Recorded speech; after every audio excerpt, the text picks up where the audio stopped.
Querido, abra a tua Bíblia, por favor, lá no Salmo 121. Vamos ler o Salmo 121, que é um salmo que fala do socorro de Deus. O Salmo 21 fala assim: eleva os olhos para os montes, de onde me virá o socorro? O meu socorro vem do Senhor, que fez os céus e a terra. Ele não permitirá que os teus pés vacilem, não dormitará aquele que te guarda, é certo que não dormita, nem dorme o guarda de Israel. O Senhor é quem te guarda. O Senhor é a tua sombra à tua direita. De dia não te molestará o sol, nem de noite a lua. O Senhor te guardará de todo o mal, guardará a tua alma. O Senhor guardará a tua saída e a tua entrada, desde agora e para sempre. Que salmo maravilhoso, que palavra boa, que palavra de conforto, de consolo, que o salmista nos dá aqui, no momento de crise, no momento em que ele está precisando de socorro.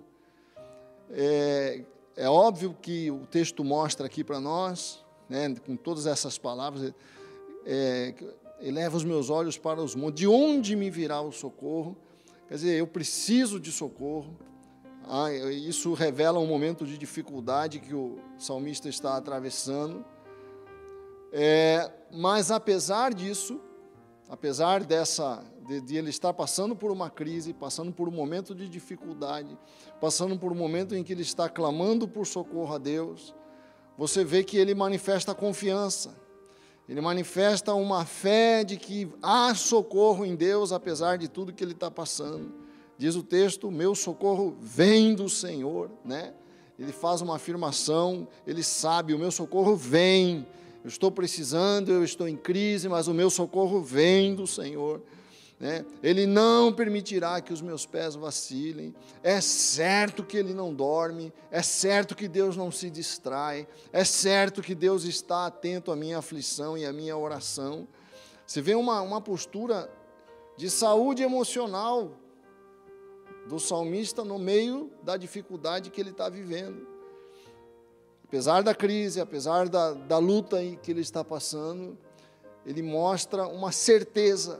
Eu tenho pregado e Deus tem falado muito forte isso conosco, com a igreja, que nós precisamos começar a alimentar as nossas certezas e não as nossas dúvidas.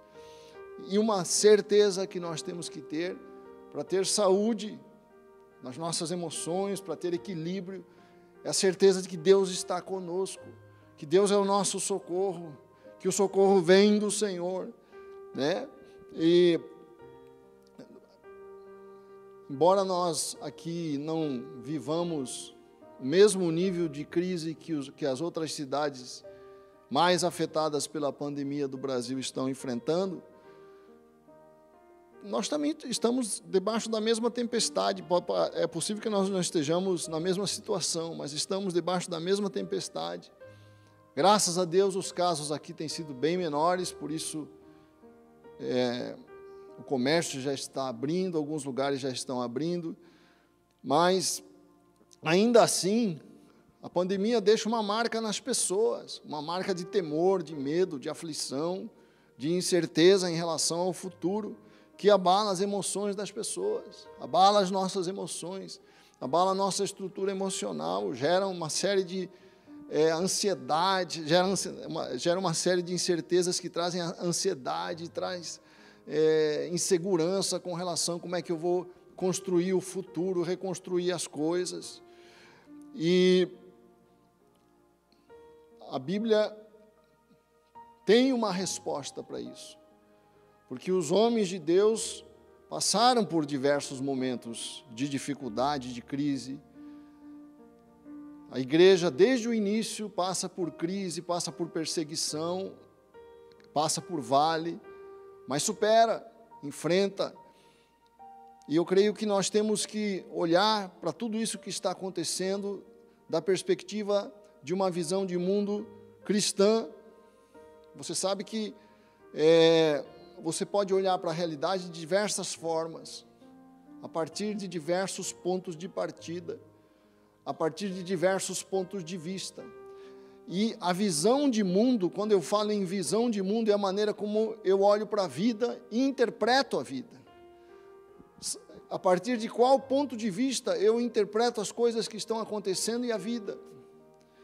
E quando você é cristão, você tem que ter uma visão de mundo cristã, baseada na palavra de Deus, que te dê um óculos para você olhar, perceber, interpretar e dar significado para as coisas que acontecem. Isso é visão de mundo, né? O cristão não pode ter uma visão de mundo que não seja de acordo com a palavra de Deus, que seja de acordo com o mundo. É isso que nos faz cristão, é a mudança de mentalidade que nós temos, a mudança de ponto de vista que nós temos para ver a vida. E nesse momento que nós estamos passando, nós precisamos da lâmpada do Senhor para nos iluminar, para ver como é que nós temos que interpretar tudo o que está acontecendo, de maneira equilibrada, de maneira segura e de maneira saudável para as nossas emoções. Nós temos que ter saúde emocional nessa hora, porque é um momento de muito estresse para muita gente. Nós temos que encontrar uma forma de passar por tudo isso que nós estamos passando, reduzindo o estresse. E há vários momentos, não apenas a questão da incerteza, a própria convivência em casa se torna, às vezes, exige, às vezes, uma postura mais equilibrada de nós, para nós podermos atravessar esse momento. Então, eu queria falar sobre alguns princípios, este domingo e no domingo que vem, porque são muitos, mas eu queria listar alguns princípios que eu acredito que são importantes para nós termos uma boa posição, uma boa postura, equilíbrio, balanço, né? Nós estarmos equilibrados nesse momento que nós estamos passando. A primeira coisa que eu acho importante que nós observemos na nossa vivência diária, dentro de casa, você que está sem poder sair de casa, passa a maior parte do tempo em casa, não seja exigente demais consigo mesmo e com os outros. Não seja rígido demais, não seja exigente demais nesse momento. Este é um momento excepcional que exige de nós uma postura diferente com a gente e com os outros. Não exija demais de você, não cobre demais de você, não cobre demais da tua casa, da tua família, da tua esposa, dos teus filhos. Relaxa um pouco, seja gracioso. Nós estamos numa época que nós precisamos de graça nos nossos relacionamentos, senão nós vamos estragar as coisas. Trate a si mesmo com graça e trate as pessoas próximas, a tua família, teus filhos, com graça, graciosamente, porque é assim que Deus nos trata. Deus não está cobrando de você nesse momento. Deus está olhando para nós com graça. Vamos fazer a mesma coisa com as pessoas. Quando eu erro, Deus não me dá uma bronca, mas as pessoas erram conosco dentro de casa, a gente já dá uma bronca. Há uma tensão, há uma irritação, e nós temos que baixar esse volume para ter paz. É um momento importante para ter paz dentro de casa. Vamos ser como o nosso Deus é conosco. A Bíblia fala lá no Salmo 103, um texto que você tem que guardar na tua alma, porque revela a bondade, a benignidade e o caráter do nosso Deus. Salmo 103 diz, lá no verso 8, o Senhor é misericordioso e compassivo, longânimo, ou seja, de longo ânimo, conosco, tem uma tremenda paciência conosco, longânimo e assaz benigno, não repreende perpetuamente. Se Deus precisa me repreender, Ele vai me repreender na medida que eu preciso, com equilíbrio, com amor, com graça, nem conserva para sempre a sua ira, não nos trata segundo os nossos pecados, nem nos retribui consoante as nossas iniquidades. Quer dizer, Deus não me trata segundo as minhas falhas. Não é maravilhoso isso? o Deus que está sobre mim, o Deus que me conhece, o Deus que vê os meus acertos e os meus erros, não me trata de acordo com os meus erros. Mas muito melhor, diz aqui o verso 11, pois quanto o céu se alteia acima da terra, assim é grande a sua misericórdia para com os que o temem. Quer dizer, um Deus que nos olha com graça, nos convida a que olhemos para nós mesmos com graça. Não seja rígido demais com você. Eu devia ter feito isso, eu devia ter feito aquilo. Como é que você ia adivinhar que as coisas iam acontecer? Não tenha excesso de rigor, porque a rigidez leva a gente a quebrar. As pessoas rígidas demais são irritadas demais, estressadas demais. E quebram emocionalmente com mais facilidade. Quanto mais rígido a pessoa, mais irada, mais tendente à depressão. Então eu preciso aprender a olhar para mim com uma certa graça. Afinal, eu estou tentando acertar.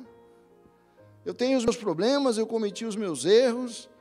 Mas espera aí, eu mereço um pouco de graça de mim mesmo para comigo mesmo. E na medida em que eu consigo fazer essa administração da minha vida, não que eu vou passar a mão em todos os meus erros, mas olhar com uma certa graça para a minha vida, eu vou fazer a mesma coisa com as pessoas que estão perto de mim. Não vou mais ter aquela rigidez, aquele ódio que eu tenho quando uma pessoa erra comigo e eu jogo em cima dela, que traz, azeda todo o ambiente de casa, traz aquele peso. Não seja um tipo de pessoa que trata as pessoas que erram com um porrete na mão. Sabe aquela pessoa que sempre quando você erra, ela tem um porrete na mão? Tira o porrete da mão em relação às pessoas, em relação a você mesmo. Seja como Deus. Vamos ser imitadores de Deus, diz a Bíblia. Deus é gracioso, Deus tem paciência, Deus quer que eu acerte. A Bíblia fala que Deus quer que eu alcance a perfeição nas coisas, porque isso vai me trazer vida, felicidade, alegria. Quanto mais eu acertar, melhor eu me sinto. Mas Ele espera, Ele é longânimo. Ele não usa o bastão da mão, o porrete, porque eu estou errando. Nós temos estudado sobre o Espírito Santo nas nossas lives. Eu queria convidar você, inclusive, para participar das nossas lives de segunda a sexta-feira. E tem sido tão bom estudar sobre a pessoa do Espírito Santo. E a Bíblia diz que uma das características do Espírito Santo, um dos nomes, é Paráclito no grego, que significa aquele que está ao lado, aquele que ajuda, aquele que auxilia. O Espírito Santo não está ali para ficar me censurando, para ficar, cada vez que eu erro, está vendo como você, sabia que você ia fazer isso. Não, Ele está ali para me levantar, para me auxiliar. E é isso que nós estamos precisando num momento como esse, num momento de perplexidade, num momento de temor. Trate a sua família com graça. Não descarregue sua raiva sobre sua casa. Não descarregue teus problemas. Nós, quando temos problemas, vamos ficando irritados e jogamos nas pessoas que estão mais próximas. A graça é o óleo na barba de Arão, diz a Bíblia, que traz esse frescor para os relacionamentos, o combustível das relações. A Bíblia fala em Tiago 4, verso 6, que Deus generosamente nos concede graça. Graça é você tratar a pessoa melhor do que ela merece. Não tratar a pessoa segundo os erros, e dar mais do que ela merece. Isso é ser gracioso como Deus é. Como dizem as Escrituras, Deus se opõe aos orgulhosos, mas concede graça aos humildes. Concede graça aos humildes. Então não seja rígido, não seja severo demais com as pessoas, porque você vai perder a graça de Deus na sua vida. Cuidado com essa rigidez, porque ela faz, quanto mais rígida uma estrutura, mais propensa a quebrar quando é pressionada. Quanto menos flexível uma estrutura, mais tendente a ser destruída, a ser quebrada no momento de pressão. Seja flexível. né? Seja humilde na presença de Deus, aceite os seus erros, aceite os erros dos outros, amém? Eu não estou dizendo que você vai ignorar as coisas e não vai buscar melhorar, não é nada disso, mas é dar o tempo para a recuperação das pessoas, para dar um votozinho de confiança para os teus filhos, para a tua família, e dar uma palavra de ânimo, em vez de dar uma palavra de destruição. É isso que a palavra está falando aqui, e é essa direção, esse princípio é fundamental para eu ter saúde emocional e trazer saúde para o ambiente que eu estou vivendo, ser gracioso, ser flexível, não ser rígido demais, tira o porrete da mão. Número 2, comece o dia e termine o seu dia renovando a sua alma, reabastecendo a sua alma. Comece e termine o seu dia renovando, reabastecendo a sua alma. Nós estamos falando hoje sobre como ter saúde emocional no meio de uma crise. Para eu ter saúde emocional, eu preciso reabastecer o meu coração, reabastecer a minha alma, encher meu coração de coisas boas. Interessante que no Salmo 1 a Bíblia ensina, né, que a árvore vai ter sempre folhas verdes e vai ser sempre frutífera. É uma imagem muito sugestiva que a Bíblia nos traz, da árvore plantada junto ao ribeiro de águas, uma árvore frutífera, uma árvore que está sempre com as folhas saudáveis. É uma imagem linda, e a Bíblia chama o justo dessa árvore. O justo é essa árvore, porque o justo está como essa árvore, plantado junto aos ribeiros de águas, quer dizer, está sempre com saúde na alma. É isso que a palavra de Deus fala, né? Diz assim lá o Salmo 1, a partir do verso 1, bem-aventurado o homem que não anda segundo o conselho dos ímpios, nem se detém no caminho dos pecadores, nem se assenta na roda dos escarnecedores. Antes tem o seu prazer na lei do Senhor, e na sua lei medita de dia e de noite. Preste atenção no de dia e de noite. Na sua lei medita de dia e de noite.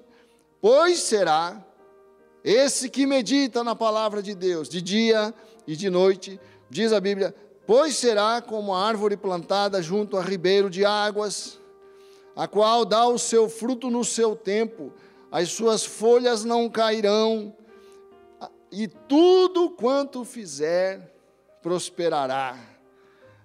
Tudo, você vai trazer shalom para a sua casa, você vai trazer shalom para a sua alma, você vai trazer shalom para as pessoas que convivem com você, porque você é uma árvore que dá frutos bons, não frutos podres, mas frutos que trazem alegria, que trazem vida, que trazem bons relacionamentos, E o segredo da renovação da árvore aqui, a imagem bíblica traz um segredo e nos convida a criar um hábito. Preste atenção nisto. Leve a sério o que a palavra fala e ensina. A Bíblia nos convida a criar um hábito que vai reverdecer as nossas folhas, que vai nos ajudar a dar frutos. Um hábito que renova e reabastece a nossa alma. De dia e de noite, diz aqui a palavra, quer dizer, há uma restauração emocional, isto aqui é uma profunda verdade, que exige fé, porque eu só provo, é interessante que nas coisas de Deus, preste atenção no que eu vou falar para você, as coisas de Deus, eu preciso antes crer, para depois provar, eu preciso antes crer, para depois entender. É interessante isso, quando eu não provo aquilo, mas eu aposto naquilo, ainda que eu não entenda, mas porque a Bíblia diz, a palavra está falando que se eu me dedicar à leitura da palavra de Deus, isso vai trazer vida para mim. É difícil, as pessoas não investem o seu tempo, a sua energia, para criar esse hábito na sua vida, porque elas não acreditam no que a Bíblia diz, elas não acreditam que a Bíblia tem, a palavra de Deus tem esse poder sobre as nossas emoções, sobre a nossa estrutura. Elas acham que é uma coisa, é uma leitura, as pessoas pensam que ler a Bíblia é como ler qualquer outro texto. Como elas não entendem bem, porque demora para nós começarmos a compreender a Bíblia. Há um tempo de leitura, de perplexidade, de choque até. Há um pastor chamado Walter McAllister, da Nova Vida do Rio de Janeiro, ele diz uma coisa muito interessante. Ele fala, se você leu a Bíblia inteira e não ficou chocado com Deus em algumas passagens, você não leu a Bíblia, porque às vezes, né, se você não ficou em crise com Deus, ele diz, se você não ficou em crise com Deus quando leu a Bíblia, ou você não entendeu, ou você não leu, porque quando eu leio a Bíblia toda, há passagens chocantes na Bíblia, eu falo, mas por que Deus fez isso? Né? Apesar disso, apesar de toda a perplexidade que a leitura da Bíblia traz, apesar de eu não compreender algumas passagens, de alguma forma que eu não consigo alcançar nem entender, aquela prática de leitura traz vida para a minha alma, traz um ânimo que eu não tinha, traz uma perspectiva de vida que eu não tinha, traz uma força que eu não tinha. Eu conversava com uma irmã esses dias, e essa irmã me dizia, eu perguntei para ela, está falando assim sobre os problemas emocionais e tal. Ela me falou assim, eu perguntei, e você faz terapia? Aí ela me disse assim, não, eu faço terapia, já fiz terapia, mas eu quero dizer o seguinte,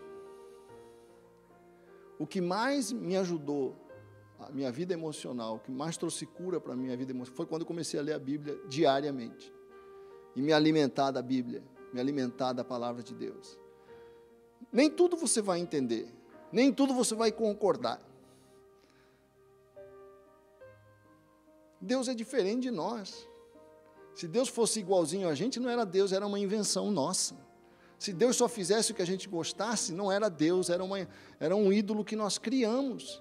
Ele faz coisas que eu não gosto, Ele faz coisas que eu não quero, Ele faz coisas que eu não concordo, mas Ele é Deus. É Ele que está no trono, não sou eu, Ele que reina, Ele que decide. E eu tenho que aceitar, abaixar minha cabeça, fazer como aqueles judeus ortodoxos, quando vão falar com Deus, põe a mão na cabeça. Eu gosto desse símbolo, é Ele que está no comando, não sou eu. E quando eu aceito isso, quando eu tenho essa humildade de me dobrar diante da soberania de Deus, Ele começa a alimentar, aquela leitura começa a trazer, o Salmo 19, lá no verso 7, fala assim, a lei do Senhor, você pode trocar a palavra a lei pela a palavra do Senhor, porque é a mesma coisa, né? A lei do Senhor é perfeita, diz o Salmo 19, verso 7, e restaura a alma, restaura, é verdade essa, mas eu não vou provar dessa verdade, se eu não praticar este hábito. A lei do Senhor é perfeita e restaura a alma. O testemunho do Senhor, quer dizer, as ações do Senhor na história. O testemunho do Senhor, as ações de Deus na história, é fiel e dá sabedoria aos simples.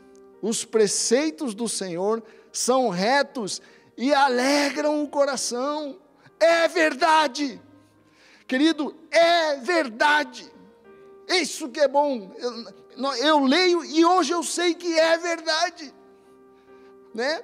Às vezes quando eu ainda não provei, eu leio, eu creio e eu invisto, e vou provar depois que é verdade. O mandamento do Senhor é puro e ilumina os olhos, dá perspectiva, dá visão, né? Então há saúde na palavra. Eu queria recomendar que você fizesse isso,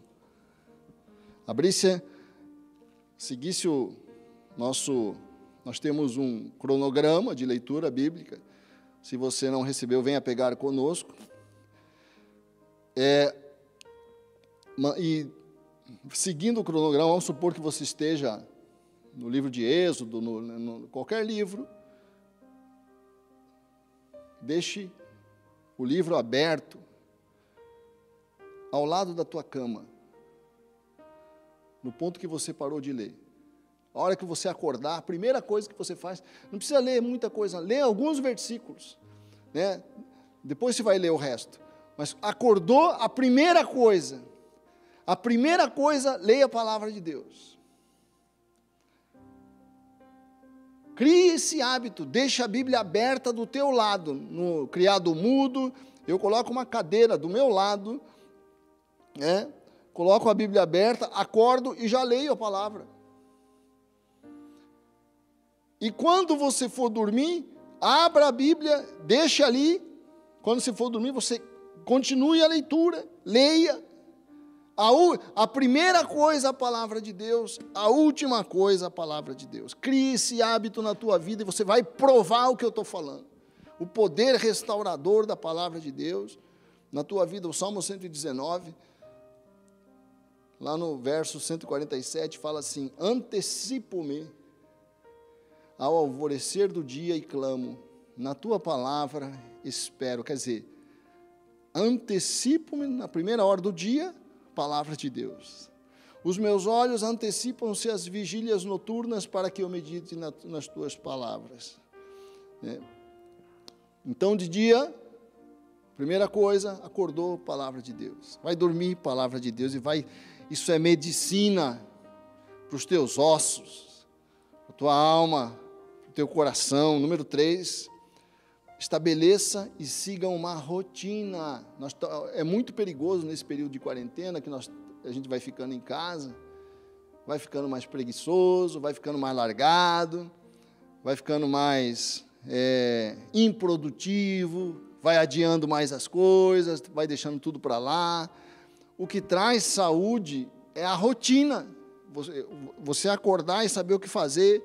Já temos a primeira coisa a fazer, que é ler a palavra de Deus, mas estabeleça uma rotina que vai trazer saúde para o teu dia. Porque quando as coisas estão previstas, minha semana está prevista, bem determinada, bem arrumada, isso reduz o estresse. A previsibilidade do dia é um redutor de ansiedade para a minha alma e para o meu dia. Organize, crie uma rotina que seja saudável para você. A Bíblia fala, em Efésios capítulo 5, a seguinte coisa, a partir do Efésios 5, verso 15, portanto, vede prudentemente como andais. Não posso andar de qualquer forma. Olha só a sabedoria da Bíblia. Vede prudentemente. A prudência aqui significa decisão, sabedoria, né? Como é que eu arrumo o meu dia. Não como nécios. O nécio, ele vive no caos. A vida dele é um caos. O dia dele é um caos. Ele vai fazendo o dia conforme as coisas vão aparecendo na frente dele, né? E sim como sábios, remindo o tempo. Remindo o tempo. Quer dizer, organizando o teu tempo. Tem tempo para relaxar, organiza o teu dia. Organiza a hora que você vai almoçar. Organiza as coisas, a hora que você vai fazer as coisas essenciais. Tem um tempo para você não fazer nada, só para ficar. Tem o tempo da ociosidade. Tudo tem tempo, né? Por esta razão não vos torneis insensatos, mas procurai compreender qual a vontade do Senhor. Quer dizer, não posso andar de qualquer forma. Organiza teu tempo, organiza tuas ações, para que isso traga saúde. Isso traz saúde, isso traz equilíbrio, sabe? Traz um senso agradável de ordem para o meu dia. Queria até chamar a Jussara tem investido bastante, né, em criar uma rotina, em acordar no horário, fazer o exercício, fazer as coisas todas, para ela falar como esse aspecto da rotina tem abençoado a vida dela, né? Então, queridos, eu já tenho alguns anos, né, que eu comecei a focar nessa necessidade que eu creio que todo ser humano tem de ter uma vida equilibrada, né? Então, nós temos o espírito, a alma e o corpo, e nós precisamos cuidar bem, né? Lá em Tessalonicenses, a palavra diz que Jesus vai vir nos buscar e quer nos achar espírito, alma e corpo irrepreensíveis. Isso quer dizer que Ele quer achar todo o nosso ser, né, nessas 3 dimensões aí, sem nada que Ele possa chamar atenção. Quer dizer, tudo funcionando perfeitamente, né? E a gente, como cristão, muitas vezes a gente foca no espiritual, e isso é muito importante, mas a gente deixa as outras áreas, né, o emocional e o natural, o físico, né, de lado, mas a palavra nos exorta a cuidarmos do espírito, da alma e do corpo. Então, eu comecei já a ir atrás, já tem uns 2 anos, dessa minha reorganização na questão da saúde, né, da perda de peso, que eu estava com muito peso, e da alimentação que não estava balanceada, né? E foi muito difícil, procurei ajuda, né, de profissionais, porque quando você decide se reorganizar, isso engloba em você eliminar hábitos antigos, e é muito complicado você mudar hábitos, a mudança de hábitos. É muito exaustiva, você precisa de ajuda, né? Então, eu comecei a mudar meus hábitos, né, estabelecer uma rotina de ter o meu treinamento, né, a minha dieta, os horários para me alimentar. E agora, com a vinda dessa crise, né, dessa pandemia, eu pensei o seguinte: eu tenho que ficar ainda mais rígida com relação a isso, porque senão, né, essa onda vai me levar para baixo, né? E eu acredito que todas as coisas cooperam para o bem daqueles que amam a Deus. Então, tudo isso que está acontecendo precisa cooperar para o nosso crescimento. Então, eu comecei a focar mais ainda na organização e na disciplina, né? Porque senão fica todo mundo esperando passar a pandemia para ver o que vai acontecer. Mas eu comecei, então, a estabelecer uma rotina que é a seguinte: 5 horas da manhã eu acordo. Daí eu tenho o meu período de meditação na palavra, que eu faço vendo vídeos, e ali meditando, deixando a palavra entrar lá no fundo da minha alma, do meu espírito. Eu já tenho todos os vídeos, já. Até posso passar para quem quiser, já tenho passado, as pessoas têm me pedido. Eu tenho um período de meditação, eu tenho um período do louvor, onde eu louvo, né, incomodo todo mundo lá em casa, fico cantando de madrugada. De vez em quando eu ouço uns lá me repreendendo. Mais baixo.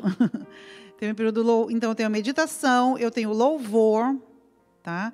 Eu tenho o período de oração, onde eu tenho a minha lista de pedidos de oração, que aí engloba família, a minha vida, família, igreja. Oro por todos da igreja, oro por todos os que estão em situações mais sérias de enfermidade, né? E depois eu passo para a palavra, leitura da palavra. Eu leio o plano, faço o plano de leitura anual, esse que nós passamos para você, eu leio. Tenho já todo também, já no meu celular ali, toda a rotina. E eu vou das 5 até as 8. E eu não vejo passar o tempo. Não vejo passar. 8 horas, eu tomo meu café. E depois eu tomo banho e coloco a minha roupa de treino e eu faço meu treino em casa. Né? O meu treino eu faço ligado à minha academia. Muitos já estão voltando, mas eu ainda prefiro ficar em casa.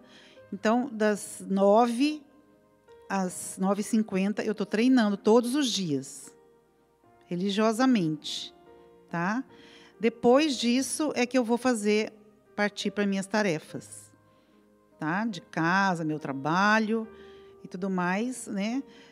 Eu tenho os horários de almoço, de lanche, de janta, está tudo já programado. Eu tenho a quantidade do que eu vou comer, eu tenho aquilo que eu vou comer. Então, eu sigo a minha rotina. Né? E no final do dia, né, eu também tenho o meu horário de treino, que seriam, então, eu faço uma caminhada. Eu gosto de jogar basquete, eu gosto de jogar tênis, também jogo tênis. Então, eu tenho atividade física de manhã e de tarde.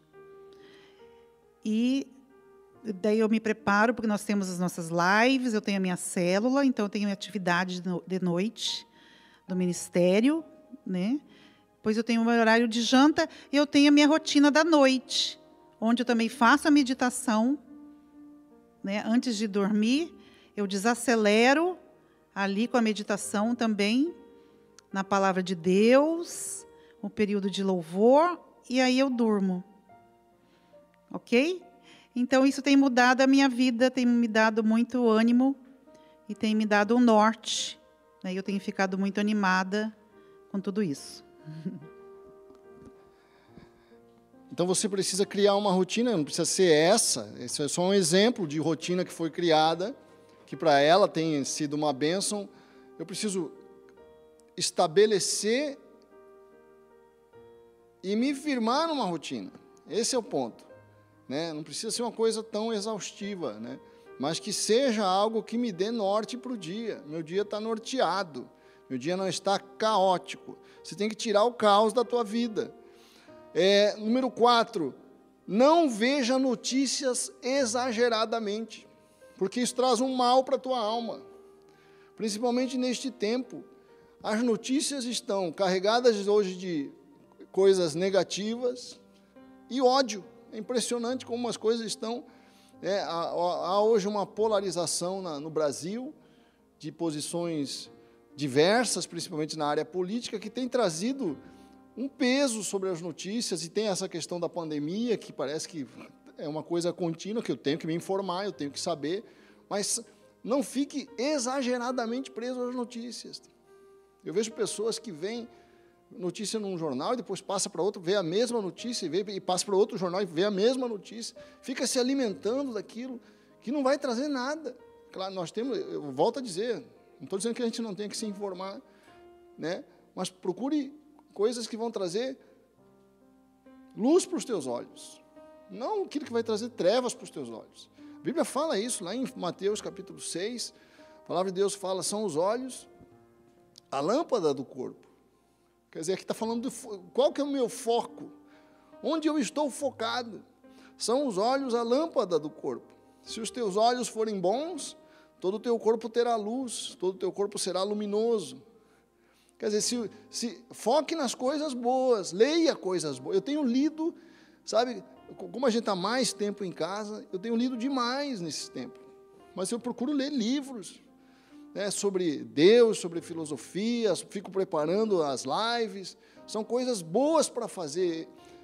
Às vezes, esses dias eu estava ouvindo um trabalho sobre filosofia de um pastor, aquilo me trouxe tanta experiência emocional boa para o meu coração.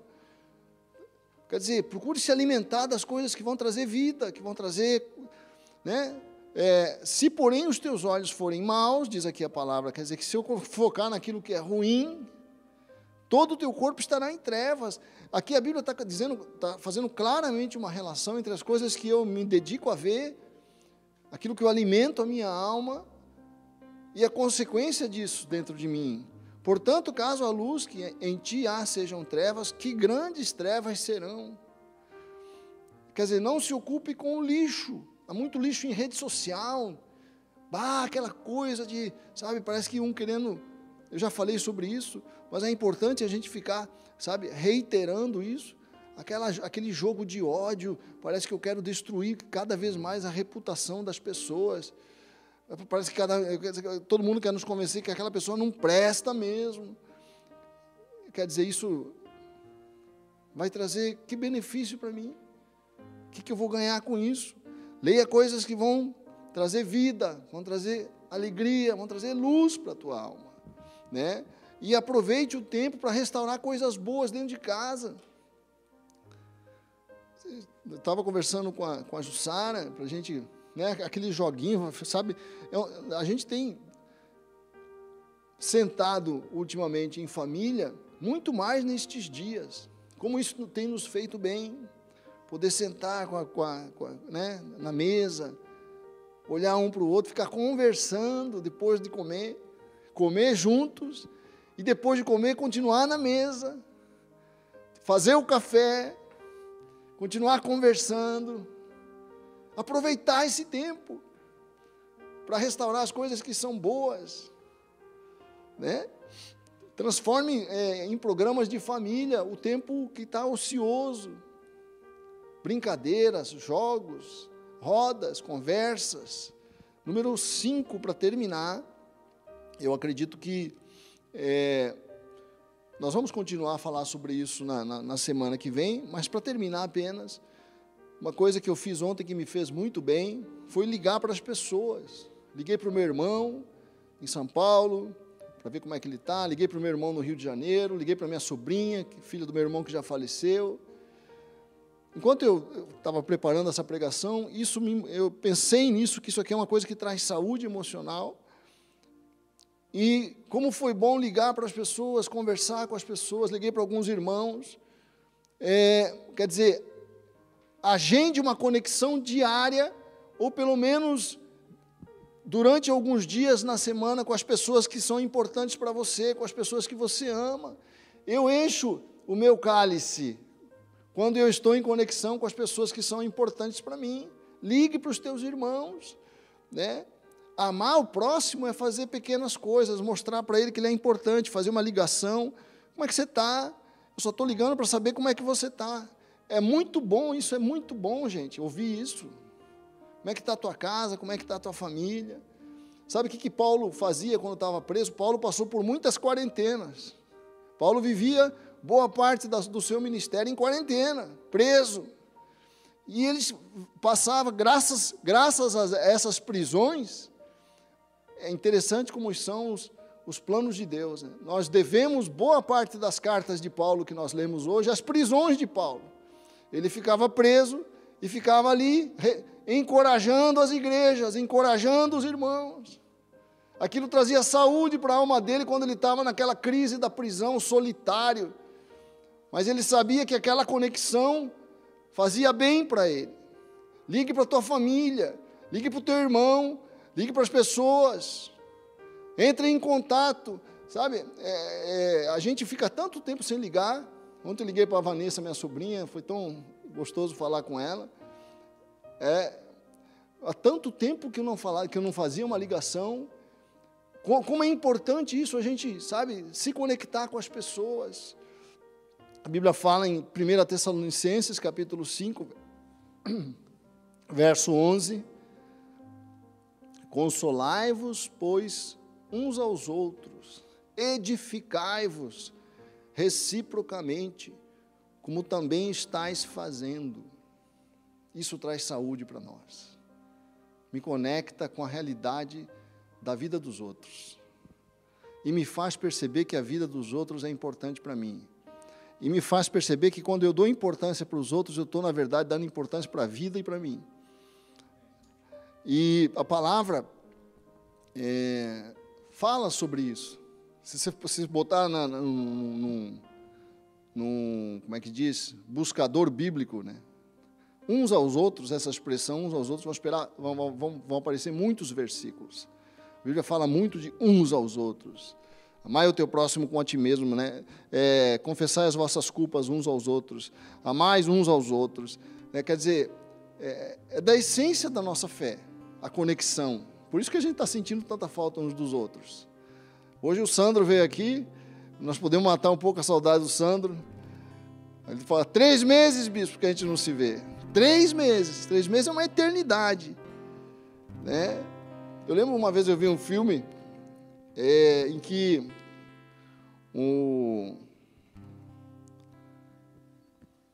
bandido do filme, né, estava escapando da polícia e ficou num lugar escondido, solitariamente, e de vez em quando uma pessoa ia lá e levava para ele os mantimentos que ele precisava para viver. Ele ficou totalmente isolado, porque ninguém podia saber onde ele estava. Ele ficou totalmente isolado e de vez em quando ia lá um mensageiro que levava para ele comida e as coisas que ele precisava para o sustento. Interessante que tem uma passagem, o filme mostra, acho que o sentido do filme, quer dizer, o filme quis mostrar essa realidade. Chega uma hora em que o mensageiro chega para trazer as coisas para ele, está ali há muitos dias sem ver ninguém. Aí o mensageiro deixa as coisas e vai embora. Antes do mensageiro sair, ele fala, peraí, senta aí, fica aí um pouco comigo. Ele era um cara frio, calculista, não dava importância para ninguém. Mas quando ele viu que o mensageiro quando o mensageiro chegou, quando ele viu que o mensageiro estava saindo, espera aí, fica aí.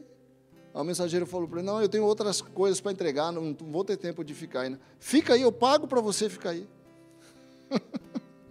Eu pago para você ser companhia. Eu te dou dinheiro para você ficar do meu lado. Só para eu ter alguém aqui.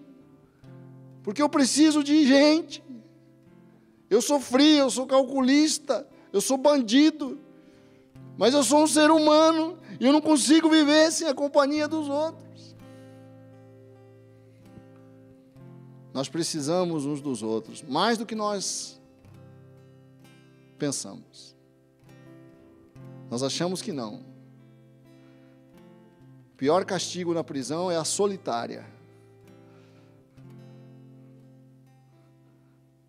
Não seja solitário. Seja uma bênção. Ligue para alguém. Ligue hoje para a tua família. Vamos começar uma rede de bênção, de amor. Isso traz saúde para a nossa alma. A Bíblia fala que o amigo ama em todos os momentos, né? E há amigo mais chegado que o irmão. Está lá em Provérbios 17. Em todo tempo ama o amigo. E há amigo mais chegado que o irmão. Se pelo vale eu passar, Aleluia. se a morte me cercar, se a minha fé estremecer e a figueira não florescer, olho para ti. Eu descanso em teus braços, teu amor não vai falhar.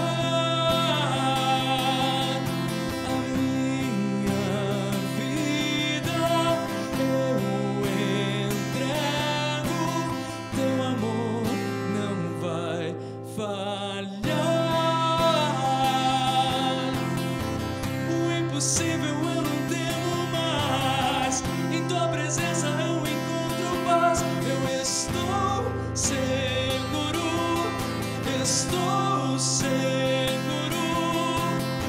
Eu sei que nada vai me abalar, tua presença vai me sustentar. Porque eu estou seguro, estou seguro.